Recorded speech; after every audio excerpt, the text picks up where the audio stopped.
Hey, on today's episode, we are celebrating America's birthday in some way, shape, or form. That's right. Yeah, we're calling it Retirement Rebels, winning financial independence. I love it. It's going to be a good one. We're going to tackle how you win independence from all sorts of different things. Creditors, perhaps your family, the government, and more. All that's coming up on today's show. It's going to be a good one. Let's do it. Let's do it. Welcome to the Time Blueprint with Frank Oliver of Oliver Asset Management. Here, we break down taxes, income, money, and estate planning, giving you the tools to make informed financial decisions and aim for better retirement outcomes. Your host is financial advisor Frank Oliver, the president and founder of Oliver Asset Management. He's the author of Your Time Is Now, sharing the essentials you need to know to craft a comprehensive and customized retirement plan. Dive in with us as we offer clear strategies and straightforward advice, all designed to empower you in your financial journey. Welcome to the Time Blueprint. Welcome to another episode. Walter here alongside Frank. It's time for the Time Blueprint, and happy 4th of July week as we release this episode. What a great holiday, isn't it? I mean, is there a better holiday to be out on the boat and having a good time? No, there's not a better holiday to be an American, but it is definitely a good holiday to be on a boat. Yeah, absolutely, get a little crowded maybe out there. Oh, it's going to be good. You think that adds to the fun? Absolutely. It's the energy. You love that. Great energy. Yeah, absolutely. Yeah. Any special plans You're on the boat? Well, so 4th of July at Horsetooth is quite the event at the marina. So we have, I can imagine. Yep. So we have flag parade in the morning. Okay. So all the boats dress up with flags. That's cool. Flag parade is very cool. So if you get up to Horsetooth, you get to park on the side of the road and watch. There's 200 boats decorated with flags. It's awesome. That's right? neat. Yeah. And then at night we have the parade of lights. Okay. So everybody takes the flags off their boat, or they can leave them on, but then you decorate your boats with lights. Oh, that's Then they cool. usually have a contest, so Yeah. the boats will get pretty crazy. They'll have some pretty cool themes on there. That's so really if you're fun. out there at night, come watch the parade of lights. I grew up at the beach, and they would do a flotilla at Christmas time. And they would come down the front, but a little harder to do in Colorado. Not as many boats out there in December, I don't think. Yeah, not in December. Yeah, my in-laws live in North Palm Beach, and they have parade of lights in the intercoastal. For Florida, absolutely. Yeah, very cool. That's awesome. Yeah. Well, dinghy races. You got to get out there for the dinghy races. A dinghy race. Yeah. Okay. Yep. Do people like soup them up, or it's just there's some souped up dinghies out there? A little controversial, because they always take the trophy. Okay. But it's park ranger certified. So rangers are out there making sure everything's safe. I mean, that's the American spirit, right? Like just pushing that rule to the limit, just right to the edge. Right? I'm usually Captain America driving the dinghy with the flag to start the dinghy races off. Right. Nice. Then they have the costume contest. You got it all figured out. It's amazing. This is quite an event. It really is quite an event. Be ready to go all day. And get there early, because you can't get in if you get there late. So, I imagine Horsetooth will be crazy. So it'll be fun. Well, good times. Yeah, let us know who wins. Maybe on our next. Come on, join us. Like that. We are going to do the opposite. We're going to go out in the middle of nowhere in Colorado and try to be not around any other. I get you. I did that last weekend, so I got my balance. Oh, you've got your balance already. Right, perfect. Exactly. We've had lots of social weekends. We're like, we need to balance that out. Right. So good for stuff. you. Yeah, it'll be fun. We're going to Como, Colorado. Kind of not too far, I think, from like Fairplay in that area. Oh yeah. Very pretty. Little cabin, just all by itself. Are you going to go see where the area where they created and filmed South Park? We need to do that. You have to be do right that. around the You're corner be right from there. us, That's so right. Yeah, then very we can cool. say we've been there. Yeah. So that'll be fun. All right. Well, we'll have good stories. It sounds like for our next episode when we come back together. But let's dive into it. Retirement Rebels. We kind of identified 5 different things that you might want independence from in terms of finances, retirement planning, that sort of thing. So I'll just give them all now: government, family, creditors, employment, and the stock market. Right. So we'll break down each one of those. Let's start with the government, since it's July 4th and it was all about, getting our freedom from British rule and whatnot. That's right. We still want freedom from the government in other ways, especially financially when we retire, right? Yeah, and I think that's, we do find people that rely on the government a little bit too much for maybe their long-term care planning. They're still trying to find ways to hide assets to get Medicaid to pick up the tab. I don't think that's a proper way to do it. Okay. Medicaid is not going to cover very good coverage for you. It's just not the quality of life you want when you're going through this. The government's wised up to that, and they're really working hard on this 5-year look back. If you try to hide assets, you got to look back 5 years.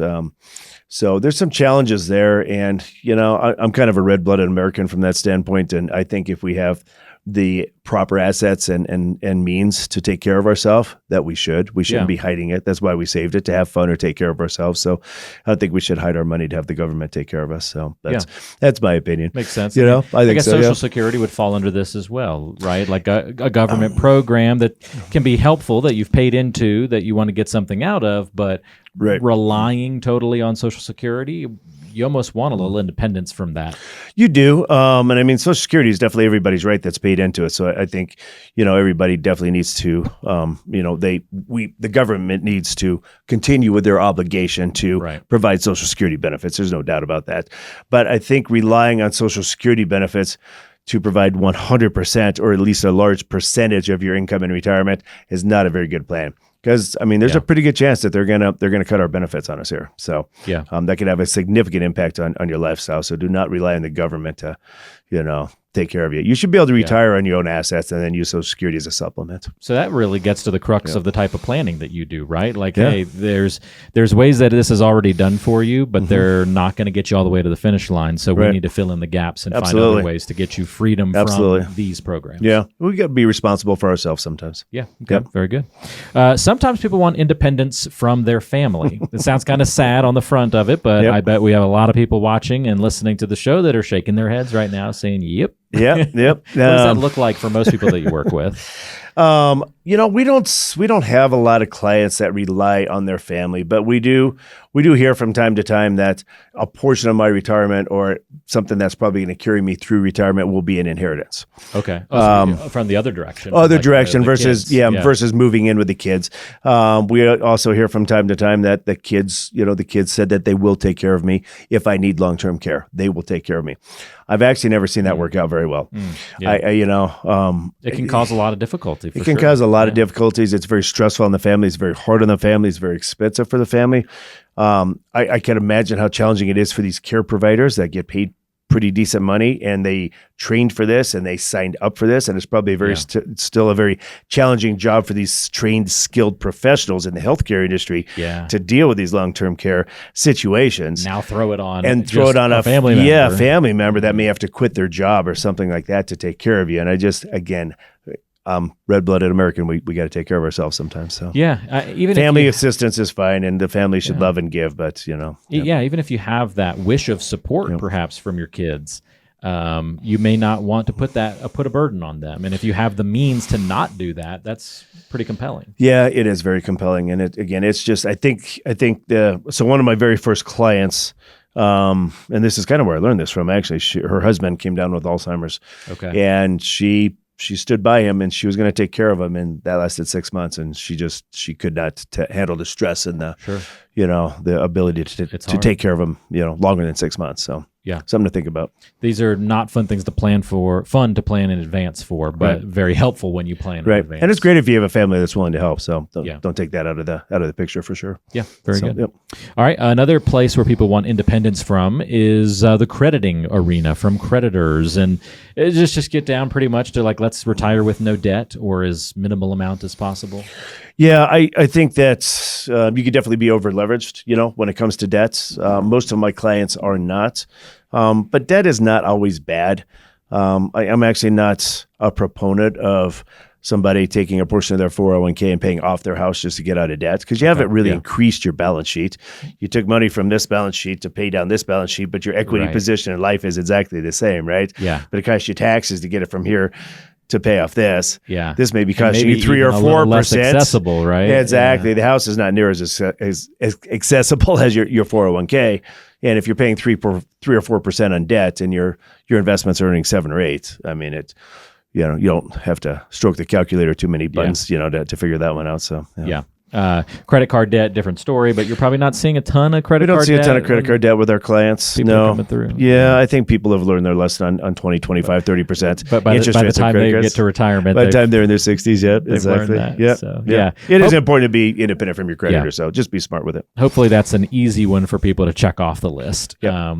Next one's big, and it's kind of just a coded way of saying retirement, and that would be independence from employment. Mm-hmm. It seems obvious, but a lot of people, we hear this buzzword a lot, I feel like, Frank. People, it's not even about retirement anymore. They just want to make work optional. You want to get to that point where you say, okay, if I want to, I can stop work. And that's independence from employer. Yeah, and I think that is independence from your employer. And I think if you want to work, if you just want some part-time stimulation in your life because you can't golf 7 days a week, Sure. Or play pickleball 7 times a week. That's a new one right now, right? Is it pickleball? Yeah, golf feels like it's going one way, pickleball the other. Yeah, I mean, and you want some part-time employment, I think that's fine.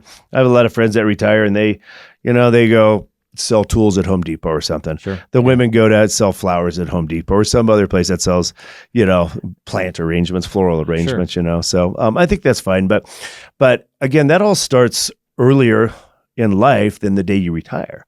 To try to figure out how much do I need to live off of at this savings rate and earning X percentage rate on my investments. How much money am I going to have at retirement? What's my Social Security benefit going to be at retirement?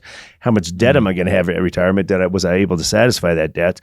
And it makes retiring much less stressful if you have these components in place ahead of time. Yeah, so it's a great point. Yep. I remember when my dad was thinking about retiring, he was at first just assuming it would never happen. He kind of thought he'd have to work forever. Yep. And then he kind of had in his mind that he would work to 70. And it was like, well, why don't you put a plan together and you'll have a really good idea. Yeah. And when they finally went down that road, he is now retired and 62. Oh, good for him. So, good for him. Way earlier than they ever thought possible. And he got that independence from employment. And that was one thing that I think was bogging him down for a while, was like, I don't think I'm going to ever get that independence. And sure enough, he got it. That's that feeling. I see the smile come across my clients' faces when they do finally get that independence from their employer. So it's a good feeling to have. All right, last but not least, and this one, I don't know, controversial may not be the right word, but I'm interested in your thoughts. Independence from the stock market. Doesn't mean we're not invested in the stock market, but that we're not relying on it. How does one work that in retirement planning? Well, again, we talk about this a lot, Walter. Having a bucket strategy in place. Historically, the market has absolutely been the best place to grow your money. But from time to time, the stock market does not work for you. Yeah. So being independent from the market with with a different bucket is fine. So again, cash bucket for your immediate needs, medium-term, short-term needs, 3 to 5 years, a different bucket for that. And then you have your stock market bucket, which is, 5+ years. Yeah. But if you got the buckets in place, the market should not bother you. And you can be independent from the market. I'm picturing the guy or the gal that is glued to their computer every morning, every evening, maybe checking at lunch on their phone how their portfolio is doing. Yeah. And that person is not independent from the stock market. They're not independent from the stock market. And I think some people enjoy it, but I think some people... If they're doing that and stressing, that's not enjoyable, right? That's not enjoyable. Get a different bucket in place, something that's a little bit safer. And if you want to watch the markets to see what they're doing, that's fine. But it should not be your life. It should not be your lifestyle at retirement to depend on that. Your good and bad days. To depend on that chart to determine if you can go out to eat dinner that night, right? Yeah. That's not independence from the market, Yeah. And today you can set some money aside in cash that's earning a pretty good rate of return. So you can have some independence from the market. Yeah. Yep. If someone gets independence from these 5 things that we've talked about, government, family, creditors, employment, and the stock market, you feel like just taking care of those 5 items right there, they're probably on their way to a pretty solid retirement plan, I would think. Enjoyable, relaxing. Yeah. Right? Yeah. It means capable. You've done a lot of things right if you get independence from these things. Oh, absolutely. So, yeah. Well, when you come in and you work with the team at Oliver Asset Management, that's what happens. So you get more independence over your financial situation and from these different items, and you get a financial and retirement plan that you can count on and be sure of into the future, and retire with confidence and more excitement, it sounds like. Yeah. Based on what you're unlocking. Retiring should be fun. Yeah. It shouldn't be stressful. Yeah. Great points. Yeah. So if you want to talk to Frank and the Oliver Asset Management team, it's easy to do so. see us. Yeah. Schedule a free strategy session online at oliverassetmanagement.com, or you can call 720-897-TIME. All that contact info is in the description of today's show, so check it out there.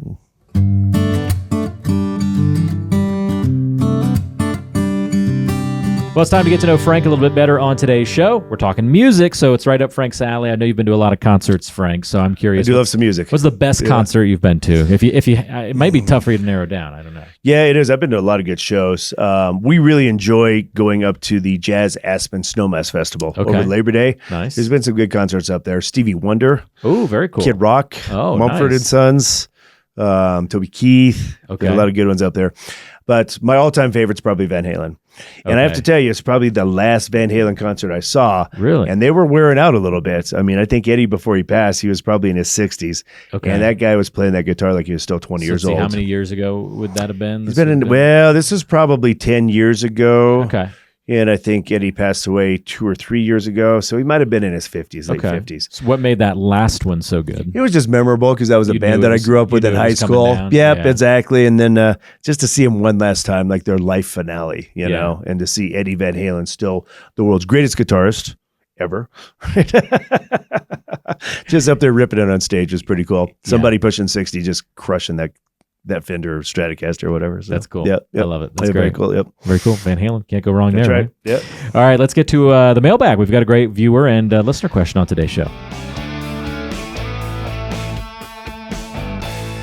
Hey, let's open up the mailbag. We've got one here from Paul. And if you want to submit a question, by the way, you can do that at oliverassetmanagement.com. We'd love to hear it. We might feature it on the show if you'd like. You can always just talk one-on-one with Frank and the team as well, though we don't have to feature your question. Paul says, I have enough cash in the bank that I could get by without taking any IRA withdrawals this year. I could live off of my Social Security and just spend down my bank account. Would that be a good idea? Seems like I wouldn't pay any taxes if I did it that way. Oh, Paul, that's a great question. It really is. And this could be answered so many different ways. I think that's a great idea to live off of the cash because it is awesome from a tax mitigation standpoint. Yeah. The double edge on that sword, though, is now you're letting your IRA continue to grow, which is what you want your investments to do. Sure. So you're creating a bigger tax problem down the road. Mm-hmm. So what I would do, Paul, is actually maybe kind of look at your tax bracket, spend a little bit of cash, maybe a little bit of your IRA. Did we talk about Social Security on this one? Yeah, then you could live off of Social Security, spend on the bank account. So there's a couple different moving parts there, and it's sometimes challenging to put together, but I don't think I would continue to delay the entire IRA amount and continue to let that grow until 73 when you had to take a required distribution, or maybe 75 based on your age, because now your IRA balance is going to be bigger. You're going to have a bigger required distribution. So Paul, if you're about to hit one of those ages too, come see us. You're gonna have to take an IRA. That's right, exactly. You're definitely gonna have to take it out of there. But maybe look at your tax bracket and see, if you could stay in an extremely low tax bracket by pulling a little bit out of the IRA, living off Social Security, and pulling a little bit of cash, and then that way maybe you can still stay in a 12% or lower tax bracket. And maybe that's the optimal strategy for you. There are scenarios, it sounds like, depending on the rest of Paul's situation, where taking IRA withdrawals this year, even though it creates a taxable situation, might actually save you money in taxes in the longer term because of just not knowing what's going to come in future years. Yeah. There's Paul. There's also a big tax play that a lot of people miss. They don't use their standardized deduction to get tax-free income out of their IRA. Okay. So we'll just use an example because they're going to change the standardized deduction over and over again through the rest of our life, right? So I don't know if you're married or single, but let's say you're married, and let's say at some point in life when you start to take withdrawals out of that IRA, that your standardized deduction is $30,000. Okay. Or $40,000 or whatever it's going to be, right? You can take $40,000 out of the IRA or match that standardized deduction and not pay any taxes. So if you're not taking anything from the IRA, you can get, up to that standardized deduction and not pay any taxes and then supplement with cash. There you go. So that's another way to look at it. Absolutely. And we haven't even talked about the Trump tax cuts expiring in December 31st, 2025. You're going to be here before you know it. January 2nd. Yeah, it's all going to start over again, or maybe not. Yeah. We have no idea what's going to happen. So another reason why it might behoove you to take out withdrawals this year and next year versus waiting till that's right, 2026 or beyond. Yep. So. True. See. Gives you some food for thought. Thanks for the question. Yep. Yeah. Don't hesitate to reach out. Paul, you're in a situation where a lot of people, I think, find themselves. You've kind of got this retirement thing maybe figured out a little bit, but you need help with all the details, some of the nuances. And sometimes those can make huge differences in people's financial plans. Yeah. If there's 5 boxes to check and you only check 4 of them, that 5th box that you did not check could be the one that could create a little bit of a challenge in your that's 20% of your plan if we just boil it down that simply. Well, that's absolutely right. Yeah. Yep, for sure. Make sure we're handling those details and those nuances. Work with somebody who can help walk you through all the questions that need to be asked and get the answers. That could be Frank and the team at Oliver Asset Management. You can schedule a free strategy session online today, oliverassetmanagement.com. If you're in Colorado, the team's based in Longmont. If you are somewhere else, well, you can meet remotely and have a conversation over the phone to get things started and still get that assistance and help. oliverassetmanagement.com or call 720-897-TIME. Contact info is in the description of today's show, so check it out there if you want to get in touch. Thanks for the help, and thank you, Walter. Happy July 4th. Happy 4th of July, absolutely. As we release this. Yep. Enjoy your peaceful trip to the mountains. Independence Day. Enjoy your crazy experience out on the water. It'll be all red, white, and blue, baby. We're going to do 2 very opposite things. Right, exactly. It's going to be great. It'll be good. Thanks for joining us, everybody. We'll talk to you next time. Yep. See ya. Advisory services offered through Creative One Wealth, LLC, a registered investment advisor. Creative One Wealth, LLC, and Oliver Asset Management are unaffiliated entities. Licensed insurance professional. Respond and learn how financial products, including life insurance and annuities, can be used in various planning strategies for retirement. The information contained herein is based on our understanding of current tax law. The tax and legislative information may be subject to change and different interpretations. We recommend that you seek professional tax advice for applicability to your personal situation.